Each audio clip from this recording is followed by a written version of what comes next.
నమస్తే welcome to Wade news. ముందుగా headlines. కాలుష్య నియంత్రణ మండలి అధికారులతో ముఖ్యమంత్రి నారా చంద్రబాబు నాయుడు సమీక్ష. స్పీడ్ ఆఫ్ డూయింగ్ బిజినెస్ విధానానికి తగ్గట్టుగా అనుమతులు ఇవ్వాలని దిశానిర్దేశం.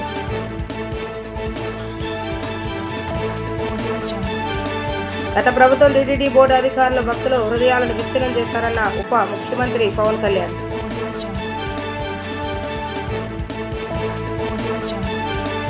విజయవాడ తుమ్మలపల్లి కళాక్షేత్రంలో విద్యాశాఖ ఆధ్వర్యంలో విద్యా సదస్సు పాల్గొన్న ప్రభుత్వ సలహాదారులు చాగంటి కోటేశ్వరరావు, మంత్రి నారా లోకేష్. నైతికత అనేది కుటుంబంలో ప్రారంభం కావాలని పిలుపు.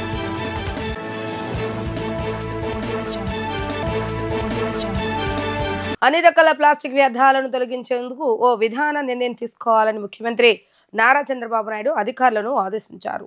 స్పీడ్ ఆఫ్ డూయింగ్ బిజినెస్ విధానానికి తగ్గట్టుగా అనుమతులు ఇవ్వాలని దిశానిర్దేశం చేశారు. ఎయిర్ క్వాలిటీ సిస్టమ్ మానిటరింగ్ కోసం లేటెస్ట్ టెక్నాలజీని వినియోగించుకోవాలని ఆయన అధికారులను ఆదేశించారు.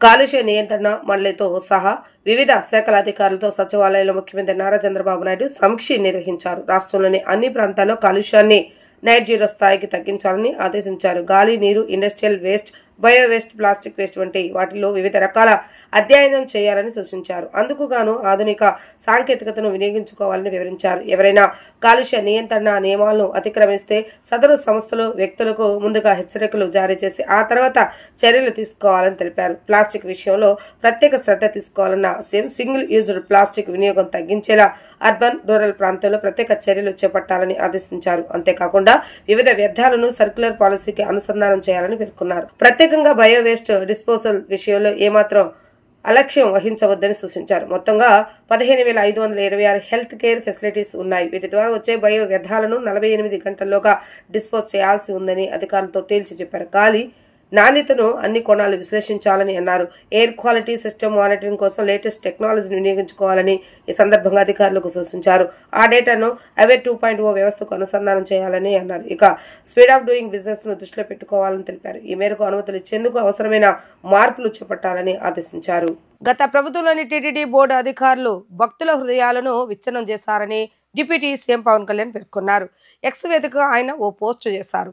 తిరుమల కేవలం ఒక ఆలయం కాదు, మన భక్తికి మూలమని అన్నారు. ప్రగాఢ నమ్మకం, ప్రార్థనలతో తిరుమల వెళ్తామని గత ప్రభుత్వ హయాంలో అంచనా ప్రకారం 10.97 కోట్ల మంది భక్తులు సందర్శించారు. దాదాపు ప్రతిరోజు 60,000 మంది భక్తులు పవిత్ర మందిరాన్ని సందర్శించారు. సామాన్యుడి దగ్గర నుంచి రాష్ట్రపతి, ప్రధానమంత్రి, ప్రధాన న్యాయమూర్తితో సహా అత్యున్నత రాజ్యాంగ ప్రముఖులు, పారిశ్రామికవేత్తలు, క్రీడలు, కళలు, సాహిత్య రంగాల ప్రముఖులు ఎందరో భక్తితో నమస్కరిస్తున్నారు. గత ప్రభుత్వంలో ప్రతి భక్తుడు మోసపోయాడని ఆరోపించారు. గత టీడీపీ బోర్డు అధికారులు మన భక్తికి ద్రోహం చేశారు. గత పాలకులు నియమాలను మాత్రమే ఉల్లంఘించలేదు, వారిపై ఉంచిన అందరి నమ్మకాన్ని వమ్ము చేశారు, మన విశ్వాసాన్ని విచ్ఛిన్నం చేశారని ఆయన ఆవేదన వ్యక్తం చేశారు. నైతికత అనేది కుటుంబంలో ప్రారంభం కావాలని, తల్లి మాట వినటం, తండ్రి మాట వినటం, అన్నదమ్ములను ప్రేమించడం, ఇంటి నుంచి ప్రారంభమైతే సమాజాన్ని ప్రేమించడం తనంతా తానుగా అలవాటవుతుందని రాష్ట్ర ప్రభుత్వ నైతిక విలువల సలహాదారు చాగంటి కోటేశ్వరరావు అన్నారు. కుటుంబంలో విలువలు తగ్గిపోతున్నాయని అన్నారు. కుటుంబ సమస్యల మధ్య ప్రేమ, అవగాహన తగ్గిపోతుందంటూ ఆయన ఆవేదన వ్యక్తం చేశారు. విద్యాశాఖ ఆధ్వర్యంలో తుమ్మలపల్లి క్షేత్రీయ కళాక్షేత్రంలో నిర్వహించిన విలువల విద్యా సదస్సులో ముఖ్య అతిథిగా రాష్ట్ర ప్రభుత్వ నైతిక విలువల సలహాదారు చాగంటి కోటేశ్వరరావు పాల్గొని ప్రసంగించారు. ఈ సందర్భంగా ఆయన మాట్లాడుతూ మనకున్న గొప్ప వరం కుటుంబం అని వివరించారు. తల్లి ప్రేమైక మూర్తి అని, అమ్మకు చెప్పలేని పని జీవితంలో ఏది చేయకూడదని హితో పలికారు. తాను ముఖ్యమంత్రి చంద్రబాబు నాయుడు విద్యార్థులను ఉద్దేశించి ప్రసంగాలు చేసిన, ఆధ్యాత్మిక ప్రవచనాలు చేసిన కుటుంబం విలువలను దృష్టిలో ఉంచుకొని అవి పెరగటానికి దోహదపడేలాగా ప్రవచనాలు, ప్రసంగాలు చేయాలని కోరారని అన్నారు. టంగుటూరి ప్రకాశం పంతులు, ఏపీజే అబ్దుల్ కలాం, ప్రధాని నరేంద్ర మోడీ తదితరుల జీవితంలో అమ్మ గొప్పతనం గురించి వివరించారు. ముఖ్యమంత్రి చంద్రబాబు నాయుడు తాను కష్టపడడం గురించి తన తల్లి చెప్పిన కథ ద్వారా తెలుసుకున్నానని, తాను రాసిన వ్యాసంలో పేర్కొన్నారని చెప్పారు. ఇవాళ కుటుంబాలలో విలువలు తగ్గిపోతున్నాయి, కుటుంబ సభ్యుల మధ్య ప్రేమ, అవగాహన తగ్గిపోతున్నాయి. కాబట్టి మీరు విద్యార్థులను ఉద్దేశించి ప్రసంగాలు చేసిన, ఆధ్యాత్మిక ప్రవచనాలు చేసిన ఈ విషయాన్ని దృష్టిలో పెట్టుకుని కుటుంబ విలువలు పెరగడానికి దోహదపడేటట్టుగా మీ ప్రసంగాలు చేయవలసింది అని కోరారు. ఇది మొట్టమొదటిసారి ప్రభుత్వ పక్షాన జరుగుతున్నటువంటి విద్యార్థుల సమ్మేళనం కాబట్టి నాకు ఎవరు ఈ కర్తవ్యాన్ని అప్పచెప్పారో వారు నాకు చేసిన సూచనని నేను ఔదల దాల్చవలసి ఉంటుంది. కాబట్టి వారు చేసిన సూచనతోటే నా ప్రసంగాన్ని ప్రారంభం చెయ్యాలి అని నేను అనుకున్నాను. కుటుంబం అనేది భగవంతుడు మనకిచ్చిన గొప్ప వరం. తల్లి కడుపున పుడతాం. నిజానికి ఈ తల్లి కడుపున పుట్టాలి అని ఎవరు నిర్ణయించుకోరు. అమ్మ లాంటి వ్యక్తి జీవితంలో ఇక దొరకదు. జీవితంలో అన్నిటికన్నా పెద్ద నేరం ఏమిటంటే అమ్మకి చెప్పలేము అన్న పని మనం చేయడమే. ఏ పని మనం చేస్తామో అది అమ్మకి చెప్పగలగాలి. మీరు ఏ పని చెయ్యండి, ఇది అమ్మకి నేను చెప్పలేను అన్న పని మీరు జీవితంలో ఎప్పుడూ చెయ్యకూడదు. భగవంతుడెంతో అమ్మ అంతే. మీరు మహాత్ములైన వారి ఎవరి జీవిత చరిత్ర పరిశీలించండి. అమ్మకి నమస్కారం చెయ్యకుండా, అమ్మ గొప్పతనం చెప్పకుండా లేరు. ఈ రాష్ట్రానికి ముఖ్యమంత్రి చేసినటువంటి ప్రాతస్మరణీయులు టంగుటూరి ప్రకాశం పంతులు గారు తన జీవిత చరిత్రలో వ్రాసుకున్నారు. తాను మిడిల్ స్కూల్లో ప్రవేశించినప్పుడు 3 రూపాయలు జీతం కట్టలేకపోతే 25 మైళ్ళ దూరం నడిచి వెళ్ళి వాళ్ళ బావగారిని అప్పడిగితే ఆయన దగ్గర కూడా డబ్బు లేకపోతే మళ్ళీ 25 మైళ్ళు వెనక్కి తిరిగి వచ్చి, అమ్మ అప్పు దొరకలేదు, బావగారికి దగ్గర కూడా లేవుట, నేను చదువు మానేస్తానంటే అప్పటికే ఆ తల్లికి ఉన్నది ఒకే ఒక్క పట్టు చీర.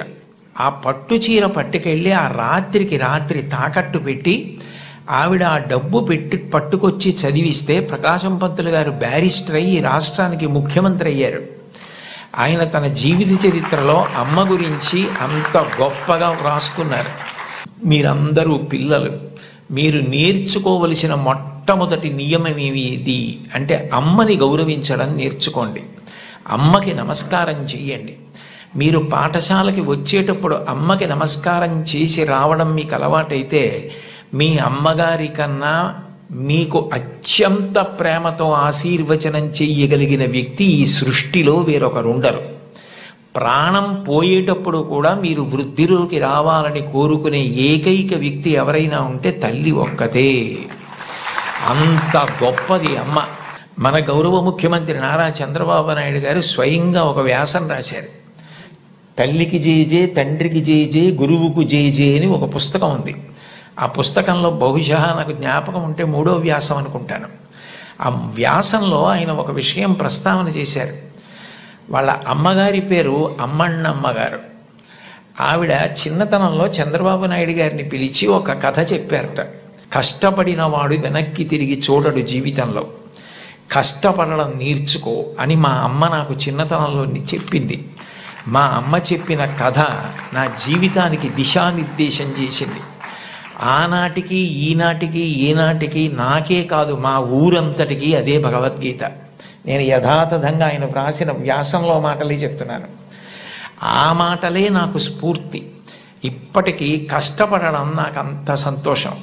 ఆ కష్టపడడం అన్నది నేను మా అమ్మగారి దగ్గర నేర్చుకున్నాను. ఆ కష్టపడే ఇవాళ ఈ స్థితికి వచ్చాను. నేను ముఖ్యమంత్రినైనా మా అమ్మగారు మాత్రం మా ఇంట్లో గట్టిగా 3 రోజులు ఉండడానికి ఇష్టపడేది కాదు. మళ్ళీ వెళ్ళిపోయి ఆ నారావారి పల్లెలో తెల్లవారి 5 గంటలకి లేచి గొడ్డు గోద పొలము పనులు అవి చేసుకోవడము, ఆ కష్టపడ్డము ఆవిడికి ఎంత సంతోషము అని అమ్మగారి ప్రేరణతో తాను ఎంత వృద్ధిలోకి వచ్చారో వ్రాసుకున్నారు. నేను ఏదో 4-5 విషయాలు మాత్రమే ప్రస్తావించాను. లోకంలో తల్లిని మించిన దైవం లేదు. మీరు జీవితంలో ఎప్పుడైనా అమ్మ నువ్వేం చేశావని అడిగితే, మీరు అమ్మకి చెప్పలేని స్థితి కలిగితే, మీరు చేసిన పని మీ అమ్మగారికి మీరు చెప్పలేకపోతే అంతకన్నా ఆత్మద్రోహం ఇంకొకటి లేదు. మీరు ఏది చేసినా మీ అమ్మగారికి చెప్పగలగాలి. ఇది నేను మా అమ్మకి చెప్పలేను అన్న పని చెయ్యకండి. మీరు ఒకవేళ తప్పు చేసినా మిమ్మల్ని క్షమించడానికి సిద్ధంగా ఉండే మొదటి వ్యక్తి ఈ ప్రపంచంలో ఎవరైనా ఉంటే అమ్మే. అమ్మకి చెప్పకుండా ఉండకండి.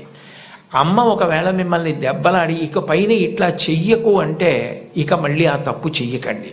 మీరు పిల్లలు కాబట్టి ఒకసారి చెయ్యొచ్చు ఎప్పుడైనా, కానీ పొరపాటు జరిగిన మీ అమ్మగారికి చెప్పండి, వద్దంటే మాత్రం చేయకండి. బహుశా కుటుంబం దగ్గరే నైతిక విలువలు మొదలవుతాయి. కుటుంబ విలువల గురించి ప్రస్తావన చెయ్యండి అని చెప్పి తన అనుభవంతో ఆయన నాకు సూచన చేయడానికి కారణం అదే అయి ఉంటుంది. తల్లి ఎంత గొప్పదో తండ్రి అంత గొప్పవాడు. తండ్రిని జీవితాంతం దైవంతో సమానంగా చూడాలి. పితృదేవోభవ. భగవంతుడే తండ్రి రూపంలో ఉన్నాడు. వేదంలో యజుర్వేదంలో అష్టమానువాకంలో రుద్రాధ్యాయంలో అంటారు, నమ శంకరాయచ మయస్కరాయచ నమ శివాయచ శివతరాయచ అని. మన కంటికి కనపడని భగవంతుడు తండ్రి రూపంలో ఇంట్లో తిరుగుతున్నాడు. రాష్ట్రంలో ప్రతి కుటుంబం ఒక యూనిట్ గా ఫ్యామిలీ బెనిఫిట్ మేనేజ్మెంట్ సిస్టాన్ని అమలు చేయాలని సీఎం చంద్రబాబు నాయుడు అధికారులను ఆదేశించారు. కుటుంబ సాధికారత కోసం ఈ వ్యవస్థను వినియోగించాలని సూచించారు. స్మార్ట్ ఫ్యామిలీ కార్డును జారీ చేయాలని అధికారులను సీఎం ఆదేశించారు. రియల్ టైం గవర్నెన్స్ నిర్వహిస్తున్న డేటా లీక్ ద్వారా సమాచార సేకరణ జరగాలని సూచించారు. సచివాలయంలో ఫ్యామిలీ బెనిఫిట్ మేనేజ్మెంట్ సిస్టమ్ పై సీఎం చంద్రబాబు నాయుడు సమీక్ష నిర్వహించారు. ప్రభుత్వం అందిస్తున్న వివిధ సంక్షేమ పథకాలు అందిస్తున్న పౌర సేవలన్నీ ప్రభుత్వ శాఖల వద్ద ఉన్న సమాచారాన్ని క్రోడీకరించి పర్యవేక్షించాలని స్పష్టం చేశారు. రాష్ట్రంలోని 1.4 కోట్ల కుటుంబాలకు జూన్ నాటికి క్యూఆర్ కోడ్తో కూడిన ఫ్యామిలీ కార్డును జారీ చేయాలని తెలిపారు. 25 రకాల వివరాలతో పాటు P4 లాంటి అంశాలను అందులో చేర్చాలని సీఎం సూచించారు. ఆర్టీజీఎస్ వద్ద ఉన్న సమాచారాన్ని ప్రామాణికంగా తీసుకుని ఇతర ప్రభుత్వ శాఖలు వినియోగించుకోవాలని చెప్పారు. స్టాటిక్ డేటా, డైనమిక్ డేటా వివరాలను కూడా ఎప్పటికప్పుడు నమోదు చేసేలా చూడాలని సూచించారు. వ్యాక్సినేషన్, ఆధార్, FBMS, ID, కుల ధృవీకరణ, పౌష్టికాహారం, రేషన్ కార్డు, స్కాలర్షిప్, పెన్షన్లతో సహా వేర్వేరు ప్రభుత్వ పథకాలు, సేవలకు సంబంధించిన వివరాలని ఈ కార్డు ద్వారా ట్రాకింగ్ జరిగేలా చూడాలని సీఎం అన్నారు. కేవలం పెన్షన్లు, రేషన్ లాంటి పథకాల వివరాలు మాత్రమే ఈ FBMS వ్యవస్థను పరిమితం చేయొద్దని, పౌరులకు చెందిన అన్ని వివరాలను నమోదు చేసేలా ఈ కార్డు ఉండాలని ముఖ్యమంత్రి సూచనలు జారీ చేశారు. సుపరిపాలనలో భాగంగా ఈ కార్డు ద్వారా అర్హులైన వారందరికీ పథకాలు అందజేయడంతో పాటు సులభంగా పౌర సేవలు అందించాలన్నదే ప్రభుత్వ లక్ష్యమని సీఎం స్పష్టం చేశారు. గత వైసీపీ ప్రభుత్వ హయాంలో అక్రమంగా సొంత వారికే ఇల్లు కేటాయింపులు చేస్తే ఇప్పుడు ఎటువంటి అక్రమాలు, అవినీతి లేకుండా అత్యంత పారదర్శకంగా ఆవాస్ ప్లస్ యాప్ ద్వారా నూతన ఇళ్లకు దరఖాస్తులు, కేటాయింపులు జరుగుతున్నాయని మాజీ మంత్రి, ఏపీ మహిళా సహకార ఆర్థిక సంస్థ చైర్మన్ పీతల సుజాత అన్నారు. గ్రామీణ ప్రాంతాల్లో పేదల సొంతింటి కల నెరవేర్చాలన్న లక్ష్యంతో కేంద్ర రాష్ట్ర కూటమి ప్రభుత్వం కలిసి PMY ఎన్టీఆర్ హౌసింగ్ పథకాన్ని అమలు చేస్తుందని పేర్కొన్నారు.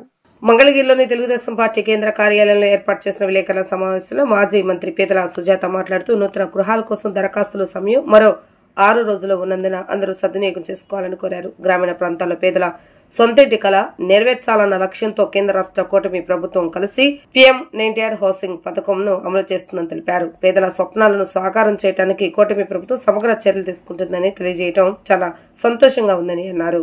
ప్రతి ఒక్కరికి కూడా సొంత ఇంటి కల నెరవేర్చాలనే ఉద్దేశంతో, ఒక లక్ష్యంతో కేంద్ర రాష్ట్ర ప్రభుత్వాలు సంయుక్తంగా గ్రామీణ ప్రాంతాల్లో పేదల నిర్మాణానికి PMA ఎన్టీఆర్ హౌసింగ్ పథకాన్ని అమలు చేస్తున్నాం. పేదల కల నెరవేర్చేందుకు కూటమి ప్రభుత్వం సమగ్రమైనటువంటి చర్యలు తీసుకుంటుంది అనే విషయాన్ని కూడా చాలా సంతోషంగా తెలియజేస్తున్నామండి. ఈ రోజున ప్రతి ఒక్కరికి కూడా సొంత ఇంటి కల నెరవేరాలి అనే ఉద్దేశంతో ఉన్నాం. ప్రతి ఒక్కరికి కూడా సొంత ఇల్లు ఉండాలని ఒక కోరిక ఉంటుంది. ఆ కోరిక కూటమి ప్రభుత్వం తీరుస్తుందని కూడా ఈ సందర్భంగా తెలియజేస్తున్నాం. ఈ రోజున 2029 నాటికి గ్రామాల్లో 2 కోట్ల ఇళ్ళు పూర్తి చేయాలనే ఒక లక్ష్యంతో కూటమి ప్రభుత్వం పనిచేస్తుందనేసి కూడా నేను తెలియజేస్తున్నా. ఇప్పటికే 3.47 లక్షల మంది ఇళ్ళు కావాలని దరఖాస్తు చేసుకోవటం జరిగింది. అదేవిధంగా పేదవాళ్ళు కూడా సౌకర్యవంతమైనటువంటి ఇంటిలో జీవించాలనే ఉద్దేశంతో ఈ రోజున గ్రామీణ ప్రాంతాల్లో 3 సెంట్లు, పట్టణాల్లో 2 సెంట్లు కూడా ఇవ్వాలని కూటమి ప్రభుత్వం నిర్ణయించిన విషయం ప్రజలకు తెలుసు. సొంత ఇల్లు అంటే సొంత స్థలం ఉండి ఇల్లు నిర్మించుకోలేని వారికి కూడా రాష్ట్ర ప్రభుత్వం సాయం చేయనుంది. పేద మధ్యతరగతి కుటుంబాల వారి కోసం 2,50,000 ఇంటి నిర్మాణానికి కూటమి ప్రభుత్వం అందజేయనున్నది అనే విషయాన్ని కూడా నేను ప్రజలకు తెలియజేస్తున్నా. గత వైసీపీ టైంలో జగన్మోహన్ రెడ్డి గారు ముఖ్యమంత్రి అయిన తరువాత ఆయన మొట్టమొదటిగా చేసిన పని ప్రజావేదిక కూల్చివేయటంతో జగన్మోహన్ రెడ్డి గారు ఆయన ముఖ్యమంత్రి పాలన కొనసాగించారు. కానీ మేము ప్రజల బాగు కోసం ఆలోచించేవారు గౌరవ సీఎం చంద్రబాబు నాయుడు గారు, రాష్ట్ర అభివృద్ధి కోసం ఆలోచించేవారు చంద్రబాబు నాయుడు గారు. ఈ హౌసింగ్ విషయంలోనండి ఒక యాప్ అంటే ఆవాస్ ప్లస్ యాప్ అనేది ఒకటి తీసుకురావటం జరిగింది. మీరు ఇంట్లో ఉండే ఇక్కడ అన్నీ కూడా ఈ యాప్లో అప్లై చేసుకోవచ్చు. ఎవరి దగ్గరికి వెళ్ళాల్సినటువంటి అవసరం లేదు. మీ ఇంట్లో చదువుకున్న పిల్లలు ఉంటే చక్కగా ఆ యాప్ను ఉపయోగించుకుని అందులోనే మీరు అన్నీ కూడా అప్లై చేసుకోవచ్చు. ఈ మధ్యవర్తులు కానీ ఎవరికన్నా రూపాయి ఇచ్చే అవినీతి అక్రమాలకి తావు లేకుండా, మీరు ఆఫీసుల చుట్టూ తిరగాల్సినటువంటి పని లేకుండా ఈ ఆవాస్ ప్లస్ యాప్ అనేది ఒకటి తీసుకురావటం జరిగింది. దీన్ని అందరూ కూడా ఉపయోగించుకోవాలి అనేసి, సద్వినియోగం చేసుకోవాలనేసి నేను ప్రజలందరినీ కూడా కోరుతున్నానండి. అంతేకాకుండా జగన్ రెడ్డి గారి టైంలో కట్టింది చాలా తక్కువ, కూల్చినవే చాలా ఎక్కువ. జ్ఞాన విజ్ఞాన వేదిక ఆంధ్రప్రదేశ్ ఆధ్వర్యంలో డిసెంబర్ 21వ తేదీ నుంచి 23వ తేదీ వరకు కాకినాడ జేఎన్టీయూలో రాష్ట్ర స్థాయి చెకుముకి సైన్స్ సంబరాలు నిర్వహిస్తున్నట్లుగా జ్ఞాన విజ్ఞాన వేదిక రాష్ట్ర అధ్యక్షులు మాజీ శాసనమండలి సభ్యులు కెఎస్ లక్ష్మణరావు తెలిపారు. వ్యాసరచన, విజ్ఞాన వినోద యాత్ర వంటి అంశాలు ఈ సంబరాల ప్రత్యేకతగా ఉంటాయని వివరించారు. బాలోత్సవ భవన్లో జరిగిన మీడియా సమావేశంలో ఈ సంబరాల పోస్టర్ ఆవిష్కరణ అనంతరం ఆయన మాట్లాడుతూ, శాస్త్రీయ సమాజ ఏర్పాటే లక్ష్యంగా ఏర్పడిన జ్ఞాన విజ్ఞాన వేదిక గత 35 సంవత్సరాలుగా తెలుగు విద్యార్థుల కోసం ప్రతి ఏటా చెకుముకి సైన్స్ సంబరాల పాఠశాల, మండల, జిల్లా, రాష్ట్ర స్థాయిలో నిర్వహిస్తుందని అన్నారు. కాకినాడలో నిర్వహించే రాష్ట్ర స్థాయి సైన్స్ సంబరాల్లో జిల్లా స్థాయిలో నిర్వహించిన చెకుముకిలో ప్రభుత్వ మరియు ప్రైవేటు పాఠశాలల విభాగాల్లో మొదటి స్థానం సాధించిన టీంలకు చెందిన విద్యార్థులు పాల్గొంటారు. విద్య, ఆరోగ్యం, పర్యావరణం, వైద్య రంగాలకు చెందిన ప్రముఖులు, అధికారులు అతిథులుగా హాజరవుతారని లక్ష్మణరావు తెలిపారు. జేవీవి రాష్ట్ర ఉపాధ్యక్షులు కె శ్రీనివాస్ మాట్లాడుతూ, విద్యార్థులకు రాత పరీక్షతో పాటు క్విజ్, ఎక్స్పెరిమెంటల్ రౌండ్ నిర్వహించబడతాయని, ఓషనోగ్రఫీ, ఇస్రో మరియు ప్రముఖ రీసెర్చ్ ఇన్స్టిట్యూట్ చెందిన శాస్త్రవేత్తలతో ముఖాముఖి, వ్యాసరచన, విజ్ఞాన వినోద యాత్ర వంటి అంశాలు ఈ సంబరాల్లో ప్రత్యేకంగా ఉంటాయని వివరించారు. విజ్ఞాన వేదిక రాష్ట్ర కమిటీ ఆధ్వర్యంలో డిసెంబర్ 21, 22, 23 తేదీల్లో కాకినాడలో జవహర్లాల్ నెహ్రూ టెక్నాలజికల్ యూనివర్సిటీ ప్రాంగణంలో చెకుముకి సైన్స్ సంబరాలు జరగబోతూ ఉన్నాయి. ఇప్పటికే పాఠశాల స్థాయిలో ఈ సంబరాల్లో 5 లక్షల మంది పాల్గొన్నారు. 570 మండలాల్లో చెకుముకి సైన్స్ సంబరాలు జరిగాయి. నిన్న 26 జిల్లాల్లో కూడా చెకుముకి సైన్స్ సంబరాలు జరిగాయి. 26 జిల్లాల నుండి 52 టీమ్స్ రేపు కాకినాడ రాబోతూ ఉన్నాయి. ప్రధానమైన ఉద్దేశం స్టూడెంట్స్లో, విద్యార్థుల్లో ఒక శాస్త్రీయ దృక్పథం, సైంటిఫిక్ టెంపర్ని పెంచాలి, ప్రశ్నించే తత్వాన్ని పెంచాలి, అలాగే సైన్స్ పట్ల ఒక అభిరుచి కలిగించాలి అనేటటువంటి జన విజ్ఞాన వేదిక అభిప్రాయం. వాస్తవంగా సైన్స్ అంటే కేవలం మార్కులు, గ్రేడ్లు, లేకపోతే నీట్ సీటు రావటం, ఐఐటి సీటు రావటం ఇలా భావిస్తున్నటువంటి కాలం ఇది. కానీ దాన్ని మించి ఆలోచించాల్సిన అవసరం ఉంది. ముఖ్యంగా భారతదేశంలో అనేక సైంటిఫిక్ ఇన్స్టిట్యూట్స్ ఉన్నాయి. బెంగళూరులో ఇండియన్ ఇన్స్టిట్యూట్ ఆఫ్ సైన్సెస్ ఉంది. అలాగే హైదరాబాద్లో CCMB, centre for cellular molecular biology ఉంది. ఐఐసిటి ఉంది. ఇలాంటి అనేక సంస్థల్లో పరిశోధనలు చేసే అవకాశం ఉంది. శాస్త్రవేత్తలుగా రూపొందే అవకాశం ఉంది. ఈ అంశాల మీద విద్యార్థులకి ఆసక్తి కలిగించాలనే ఉద్దేశంతో డిసెంబర్ 21, 22, 23 తేదీల్లో ఈ చెకుముకి సైన్స్ సంబరాలు నిర్వహిస్తున్నాం. దేశవ్యాప్తంగా అనేక మంది శాస్త్రవేత్తలు దీనికి హాజరు కాబోతూ ఉన్నారు. శాస్త్రవేత్తలతో ముఖాముఖి కార్యక్రమాన్ని ఏర్పాటు చేస్తాం. అలాగే విద్యార్థులకు ప్రయోగాలు కూడా విద్యార్థులతో చేయించబోతూ ఉన్నాం. ఫీల్డ్ ట్రిప్ ఏర్పాటు చేసి కోరంగి అడవులు, మడ అడవులు మొదలైన వాటిని కూడా విద్యార్థులకి సందర్శనార్థం వాళ్ళని తీసుకెళ్తాం. చాలా ఉత్సాహంగా ఈ సైన్స్ సంబరాలు జరుగుతాయి. వీటిని జయప్రదం చేయాలని చెప్పేసి పౌర సమాజాన్ని మేము హృదయపూర్వకంగా కోరుతున్నాం. 35 సంవత్సరాలుగా విద్యార్థుల్లో శాస్త్రీయ ఆలోచనని పెంపొందించడానికి ప్రొఫెసర్ రామచంద్రయ్య గారి ఆధ్వర్యంలో చెకుముకి సైన్స్ సంబరాలని నిర్వహిస్తున్నాం. ఉమ్మడి రాష్ట్రంలో 10 లక్షల మంది విద్యార్థుల నుంచి ఇప్పుడు ఆంధ్రప్రదేశ్లో 5 లక్షల మంది విద్యార్థులు ఈ సంబరాల్లో పాల్గొంటున్నారు. అయితే రాష్ట్ర స్థాయి సైన్స్ సంబరాలు ఈ సంవత్సరం జేఎన్టీయూ కాకినాడలో నిర్వహిస్తున్నాం. 3 రోజుల పాటు జరిగే ఈ సైన్స్ సంబరాల్లో ప్రధానమైనది శాస్త్రవేత్తలతో ముఖాముఖి. ఇస్రో నుంచి సిసిఎంబి, ఎన్జిఆర్ఐ, ఐఐసిటి, అలాగే ఇతర సైన్స్ పరిశోధనా సంస్థల నుంచి కూడా సైంటిస్టులు మేము ఇన్వైట్ చేస్తున్నాం. అదేవిధంగా ఓషనోగ్రఫీ సైంటిస్టులు కూడా ఆంధ్ర యూనివర్సిటీ నుంచి ఇన్వైట్ చేస్తున్నాం. వీళ్ళందరితోటి విద్యార్థులతోటి ముఖాముఖి విద్యార్థులు ప్రశ్నలు వేయటం, సైంటిస్టులు దానికి సంబంధించినటువంటి సమాధానాలు చెప్పడం అనేది చాలా ఆసక్తికరమైనటువంటి కార్యక్రమం. అదేవిధంగా విద్యార్థులు ప్రాక్టికల్స్ చేయటం, స్కూల్లో ల్యాబులు కూడా లేని పరిస్థితి మనం చూస్తున్నాం. అలాంటి స్థితి నుంచి విద్యార్థులు సొంతంగా వాళ్ళ ఆలోచనకు తగ్గట్టుగా కొన్ని ప్రాక్టికల్స్ చేసి చూపించడం అనేది ఒక కార్యక్రమంగా, అదేవిధంగా వినోదదాయకంతో పాటు విజ్ఞానాన్ని అందించేటువంటి పర్యావరణానికి సంబంధించింది కావచ్చు, లేకపోతే ఒక ఇండస్ట్రియల్ టూర్ లాంటిది కాకినాడ దగ్గరలో మేము ఏర్పాటు చేస్తున్నాం. దాంట్లో ముఖ్యమైనది కోరంగి అడవి సందర్శన, మడ అడవుల్ని సందర్శన. అదేవిధంగా అవకాశాన్ని బట్టి మేము అక్కడ షిప్ యార్డ్ని కూడా తీసుకెళ్లాలని ప్రపోజల్స్లో ఉన్నాం. కేంద్ర ప్రభుత్వం రాజ్యాంగానికి వ్యతిరేకంగా 4 లేబర్ కోడ్స్ అమల్లోకి తీసుకొని వచ్చిందని సిపిఎం పాలిట్ బ్యూరో సభ్యులు బివి రాఘవులు ఆరోపించారు. కార్మికులకు ఈ కోడ్స్ వల్ల తీవ్రమైనటువంటి నష్టం అని చెప్పారు. కార్మిక చట్టాలు రాష్ట్ర పరిధిలో ఉండేవి అని, అటువంటివి బీజేపీ ప్రభుత్వం తమ చేతుల్లోకి తీసుకుందని అన్నారు. కార్మికులకు అనుకూలంగా ఉన్న ప్రభుత్వం మీద కూడా పెట్టుబడిదారులకు అనుకూలంగా వ్యవహరించే విధంగా ఒత్తిడి తీసుకొని వస్తుందని, గేగ్ వర్కర్స్ కి సంక్షేమ పథకాలే తప్ప కార్మిక హక్కులు లేకుండా చేస్తారని చెప్పారు. ఈ నెల 26న జరిగే దేశవ్యాప్త సమ్మెకు సిపిఎం మద్దతు ఇస్తుందని తెలిపారు. కేంద్ర ప్రభుత్వం 4 లేబర్ కోడ్లను అమల్లోకి తెచ్చింది, నోటిఫికేషన్ విడుదల చేసింది. అది అన్ని రాష్ట్రాలు వాటిని అమలు జరపాలని చెప్పేసి చెప్పింది. ఇప్పటి వరకు కేంద్ర ప్రభుత్వం నోటిఫికేషన్ ఇవ్వలేదు కాబట్టి ఏ రాష్ట్రానికి ఆ రాష్ట్రం వారికి సానుకూలంగా ఉండే పద్ధతిలో వ్యవహరించినాయి. ఇప్పుడు కేంద్ర ప్రభుత్వం ప్రకటించి రాష్ట్రాలని బలవంతంగా ఈ లేబర్ కోడ్లను అమలు జరిపేదానికి ఒత్తిడి తీసుకొస్తుంది. ఇది మన భారత రాజ్యాంగానికి వ్యతిరేకం. కార్మిక రంగం అనేది రాష్ట్రాల అధికార పరిధిలో ఉంది. తమకు నచ్చిన పద్ధతిలో రాష్ట్రాలు కార్మిక రంగానికి సంబంధించి, కార్మికులకు సంబంధించి చట్టాలని, నిబంధనల్ని అమలు చేసుకోవచ్చు. ఇప్పుడు అటువంటి దాన్ని నిరోధించి యజమానులకు అనుకూలంగా ఉండే పద్ధతుల్ని అమలు జరిపేదానికి రాష్ట్ర ప్రభుత్వాలపై కేంద్రం ఒత్తిడి తెచ్చింది ఈ లేబర్ కోడ్ల ద్వారా.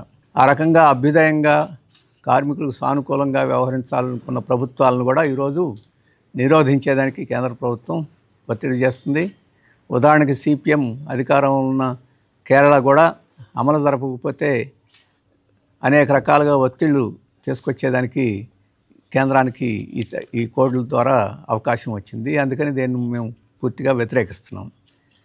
అలాగే కేంద్ర మంత్రులు ఆఖరికి ప్రధానమంత్రితో సహా ఈ లేబర్ కోడ్లు ఒక గొప్ప విప్లవాత్మకమైన మార్పు తీసుకురాబోతున్నాయని చెప్పేసి పత్రికలో ప్రచారం చేస్తున్నారు. ఆంధ్రప్రదేశ్ కార్మిక శాఖ మంత్రి కూడా నేను ఎక్కడో ప్రెస్ కాన్ఫరెన్స్లో ఈ లేబర్ కోడ్లని ఆకాశానికి ఎత్తుతూ పొగిడారు. వాస్తవంగా ఈ 4 లేబర్ కోడ్లు భారతదేశంలో ఉండే కార్మిక వర్గానికి తీవ్రమైన నష్టం తెస్తాయి. ఈరోజు గిగ్ వర్కర్సు, ప్లాట్ఫామ్ వర్కర్స్ని అసలు వర్కర్స్ కాదు అని చెప్పేసే పత్రికలో ఇవి నిర్వచనాలు చేశారు. వారికి సంక్షేమ పథకాలు వర్తించడం తప్ప వారికి కార్మిక హక్కులు కానీ, కార్మికులుగా గుర్తింపు కానీ లేకుండా ఈ లేబర్ కోడ్లు చేశారు. ఆ రకంగా బహుముఖంగా ఈ లేబర్ కోడ్లు కార్మికులకి, శ్రామికులకి తీవ్రమైన అన్యాయం చేస్తుంది. అందుకనే కేంద్ర కార్మిక సంఘాలు, ప్రజా సంఘాలు 26వ తేదీన దేశవ్యాప్తంగా ఆందోళనకు పిలిపించినాయి. ఆ ఆందోళన చాలా సమంజసమైంది. అందుకని భారత కమ్యూనిస్ట్ పార్టీ మార్క్సిస్టు ఆ ఆందోళనను పూర్తిగా సమర్థిస్తుంది. ప్రజలందరినీ కూడా విజ్ఞప్తి చేస్తుంది. ఈరోజు శ్రామికుల మీద దాడి రేపు అన్ని తరగతుల మీద దాడిగా మారే అవకాశం ఉంది కాబట్టి ప్రజలందరూ ఈ లేబర్ కోడ్లను వ్యతిరేకించి కార్మిక వర్గానికి మద్దతు ఇవ్వాలని చెప్పేసి ఈ సందర్భంగా కోరుతున్నాం. రైతన్న మీకోసం కార్యక్రమం ప్రభుత్వం చేస్తుందని, వ్యవసాయ రంగానికి రైతులకు చేసిన మేలు ఎంతో ప్రభుత్వం చెప్పాలని సిపిఎం రాష్ట్ర కార్యదర్శి శ్రీనివాసరావు డిమాండ్ చేశారు. 30,000 మంది కౌలు రైతులను ఏ విధంగా ఆదుకున్నారో చెప్పాలని అన్నారు. మద్దతు ధర లేక అన్ని రకాల పంటలు పండించే రైతులు నష్టపోయారని చెప్పారు. ఏ పంట పండించినా రైతులను లాభపడ్డారో చంద్రబాబు నాయుడు చెప్పాలని అన్నారు. రైతులు పూర్తిగా అప్పుల పాలు అయ్యారని, దానికి కారణం మద్దతు ధర ఇవ్వకపోవటమేనని అన్నారు. మిర్చి రైతులకు మద్దతు ధర అన్నారు. ఏ ఒక్కరి అకౌంట్లో అయినా వేశారా అంటూ ప్రశ్నించారు.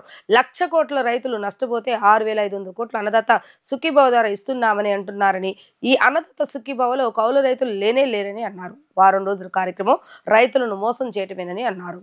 ఈ రోజు నుంచి రాబోయే వారం రోజుల పాటు రైతన్న మీకోసం అనేటువంటి ఒక ప్రోగ్రామ్ని రాష్ట్ర ప్రభుత్వం అనౌన్స్ చేసి ప్రతి ఎమ్మెల్యే, మంత్రి రైతుల ఇళ్ల దగ్గరకు పోయి ప్రభుత్వం యొక్క కార్యక్రమాలన్నీ వాళ్ళకి వివరించి వాళ్ళకి ఏ విధంగా మేలు చేస్తుందో చెప్తామని వాళ్ళు అనౌన్స్మెంట్ చేశారు. ఆ సందర్భంలో ముఖ్యమంత్రి రైతులందరిని ఉద్దేశించి ఒక లేఖ కూడా రాశాడు. ఈ లేఖలో రైతుల కోసం ఎంత నిధులు ఖర్చు పెడుతుంది, ఎంత అభివృద్ధి చేసింది, ఎలా ఉద్ధరించింది అన్నీ కూడా వాళ్ళు ప్రచారం కోసం చెప్తున్నారు. మేము ఈ సందర్భంలో రాష్ట్ర ప్రభుత్వాన్ని ఈ సంవత్సర కాలంలో వ్యవసాయ రంగానికి రైతులకి మీరు చేసిన మేలేమిటి మేము కొన్ని ప్రశ్నలు అడగదలుచుకున్నాం. కౌలుదారులు దాదాపు 30 లక్షల మంది కౌలుదారులు ఉన్నారు. ఈ కౌలుదారులకి మాటలు చెప్పడం తప్ప వాళ్ళకి అన్నదాత సుఖీభావ ఇచ్చారా? మొన్న వచ్చిన మోంతా తుఫాన్లో నష్టపరిహారం ఇచ్చారా? వాళ్ళకి బ్యాంకు రుణాలు ఇచ్చారా? వాళ్ళకి గిట్టుబాటు ధరలు ఇచ్చారా? ఏం మేలు చేశారు? 30 లక్షల మంది కౌలు రైతులు ఈరోజు 80% వరి ధాన్యం, పప్పు ధాన్యాలు ఉత్పత్తి చేస్తుంది వాళ్ళు. మరి వాళ్ళకి మేలు చేయనటువంటి వ్యవసాయ విధానం ఏమిటి? మీరు ఏ విధంగా మీరు దీన్ని అమలు చేస్తారని చెప్పి అడుగుతున్నాను.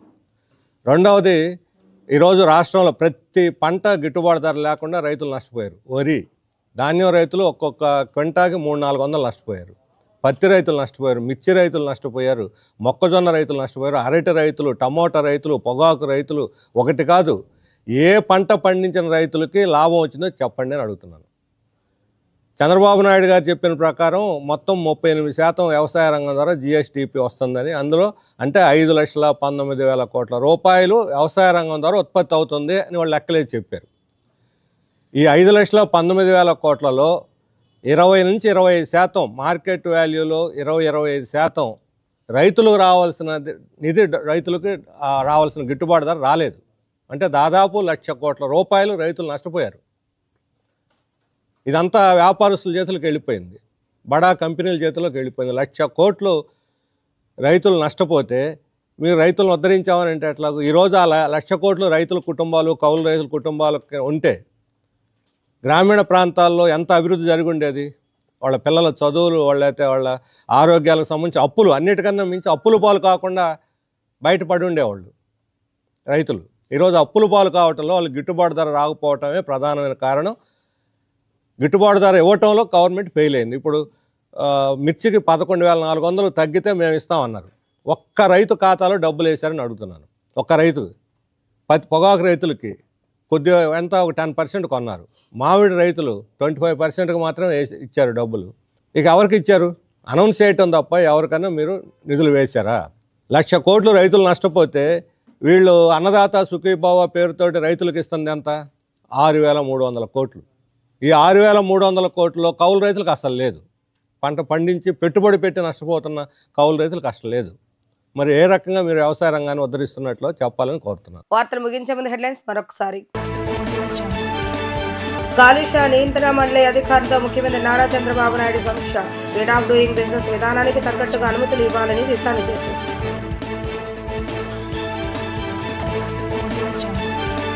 గత ప్రభుత్వం టీటీడీ బోర్డు అధికారులు భక్తులు హృదయాలను విచ్ఛిన్నం చేస్తారన్న ఉప ముఖ్యమంత్రి పవన్ కళ్యాణ్.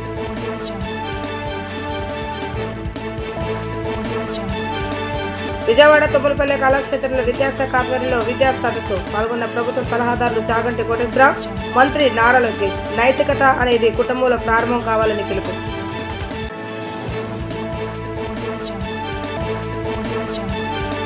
ఇవి ఈరోజు వార్తా విశేషాలు. మరల తిరిగి ప్రసారమయ్యే వార్తలు మళ్ళీ కలుద్దాం. అంతవరకు సెలవు. నమస్కారం.